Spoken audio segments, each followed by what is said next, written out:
وَكَذَلِكَ فَتَنَّا بَعْدَهُمْ بِبَعْدٍ، اور یوں ہی ہم نے ان میں ایک کو دوسرے کے لیے فتنہ بنایا، آزمائش بنایا۔ ایک آدمی نیک صالح ہے مگر غریب مسکین ہے، اور ایک شخص کافر ہے، کروڑ پتی ہے۔ یہ امتحان ہے۔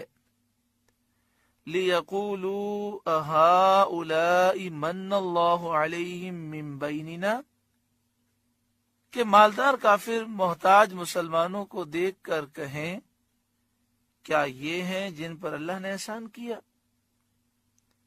لِيَقُولُوا، تاکہ وہ مالدار کافر محتاج مسلمانوں کو دیکھ کر کہیں أَهَٰؤُلَاءِ، کیا یہ ہیں من اللہ علیہم من بیننا، جن پر اللہ نے احسان کیا ہم میں سے۔ یعنی یہ کافر مالدار مسلمانوں کو دیکھ کر یہ جو جملہ کہتے ہیں، یہ جملہ ان کا کہنا حسد کی وجہ سے ہے۔ اور یہ حسد یہ ہے کہ انہیں باوجود یہ کہ وہ لوگ غریب فقیر ہیں، انہیں ایمان و ہدایت کیسے نصیب ہو گئی؟ ہم تو رئیس سردار ہیں۔ اس سے ان کا مطلب اللہ تعالیٰ پر اعتراض کرنا ہے۔ مراد یہ ہے کہ یہ کافر یہ کہتے ہیں کہ اگر یہ اسلام حق ہوتا تو چونکہ ہم مالدار ہیں سب سے پہلے ہم ہی قبول کرتے۔ جب ہم محروم ہیں اور غریب مسلمان اسلام میں آگے بڑھ گئے تو غریب تو ہر معاملے میں پیچھے رہتے ہیں، تو اگر یہ حق ہوتا تو ہم آگے بڑھتے، چونکہ ہم آگے نہیں بڑھے لہذا یہ اسلام حق ہی نہیں ہے۔ یہ بھی ایک بڑا مسئلہ ہوتا ہے کہ عام طور پر معاشرے میں سمجھا جاتا ہے کہ جو مالدار ہوتا ہے وہ عقل مند ہوتا ہے۔ آپ نے دیکھا ہوگا اگر 4 آدمیوں کے درمیان کوئی کروڑ پتی ارب پتی آدمی بیٹھا ہو اور بالکل وہ غلط بات بھی کرے تو بھی 4 آدمی حمایت کرتے ہیں، سوچتے ہیں کہ یہ اتنا مالدار ہے، اتنا کاروبار کرتا ہے تو اس نے عقل مندی ہی کی بات کی ہوگی، حالانکہ ایسا نہیں ہوتا۔ کبھی کبھی مالدار بیچارہ عقل سے بالکل محروم ہوتا ہے، اور کبھی کبھی مالدار بھی ہوتا ہے اور عقل بھی ہوتی ہے۔ کبھی کبھی ایسا بھی ہوتا ہے کہ ایک شخص غریب ہوتا ہے لیکن بہت عقل مند ہوتا ہے۔ اصل میں یہاں یہ سمجھنے کی ضرورت ہے کہ دولت عقل سے حاصل نہیں ہوتی، نصیب میں جو لکھا ہوتا ہے وہ ملتا ہے اور اس کا کوئی نہ کوئی ذریعہ بن جاتا ہے۔ تو یہاں پر یہ بات بھی ہے کہ کافر یہ سمجھتے ہیں کہ ہم اتنے عقل مند ہیں، بڑے بڑے کاروبار کر رہے ہیں، بڑے بڑے بزنس ہمارے ہیں، اور یہ مسلمان تو ان کے بعد عقل ہی نہیں ہے۔ جب یہ مال نہیں کما سکتے تو حق کو کیسے پہچان سکتے ہیں؟ لہذا جب یہ اسلام ہم اسے حق نہیں سمجھتے تو یہ حق کیسے ہو سکتا ہے؟ وَكَذَلِكَ فَتَنَّا بَعْدَهُمْ بِبَعْدٍ، اور یوں ہی ہم نے ان میں ایک کو دوسرے کے لیے فتنہ بنایا، آزمائش بنائی۔ لِيَقُولُوا أَهَٰؤُلَاءِ مَنَّ اللَّهُ عَلَيْهِمْ مِنْ بَيْنِنَا، کہ مالدار کافر محتاج مسلمانوں کو دیکھ کر کہیں کیا یہ ہیں جن پر اللہ نے احسان کیا ہم میں سے؟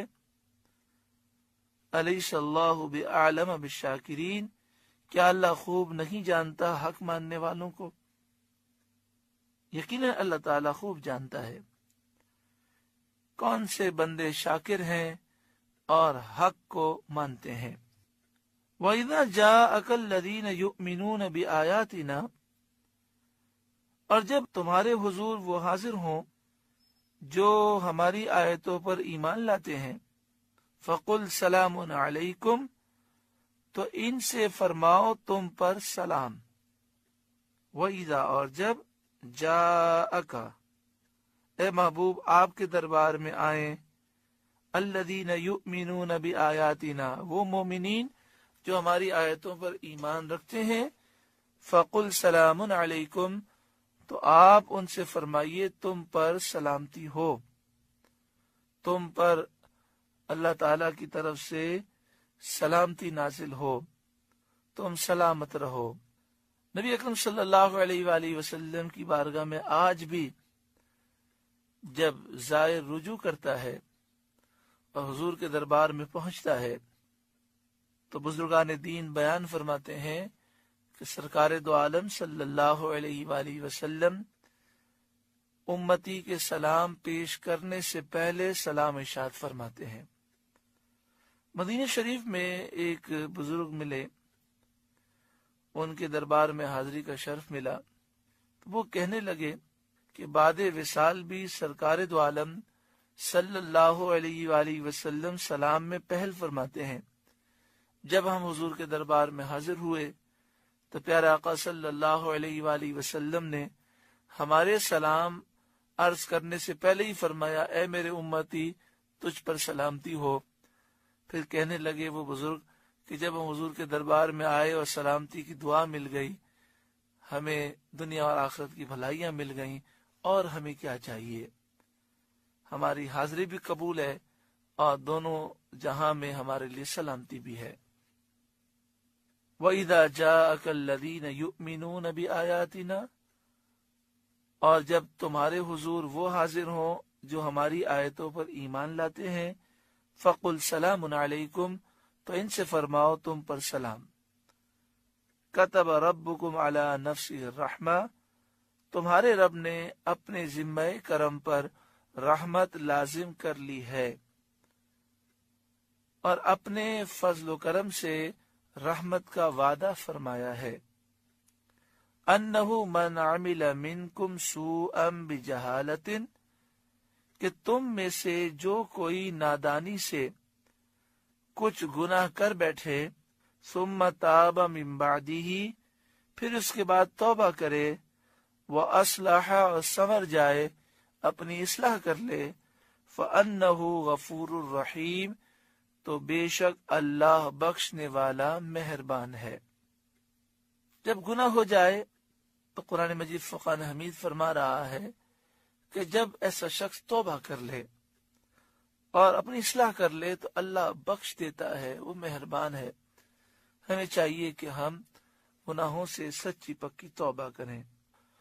وَكَذَلِكَ نُفَصِّلُ الْآيَاتِ، اور اسی طرح ہم آیتوں کو مفصل بیان فرماتے ہیں، تفصیل سے بیان کرتے ہیں،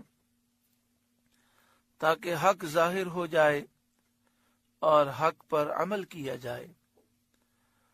وَلِتَسْتَبِينَ سَبِيلُ الْمُجْرِمِينَ، اور اس لیے کہ مجرموں کا راستہ ظاہر ہو جائے، تاکہ لوگ مجرموں کے راستے سے اجتناب کریں، یہ معلوم ہو جائے کہ یہ راستہ جہنم کی طرف لے جاتا ہے، تو لوگ اس راستے سے بچیں اور جنتی راستے پر چلیں۔ سورۃ الانعام کا 6واں رکوع مکمل ہوا۔ اللہ تعالی ہمیں ان نصیحتوں پر عمل کی توفیق عطا فرمائے۔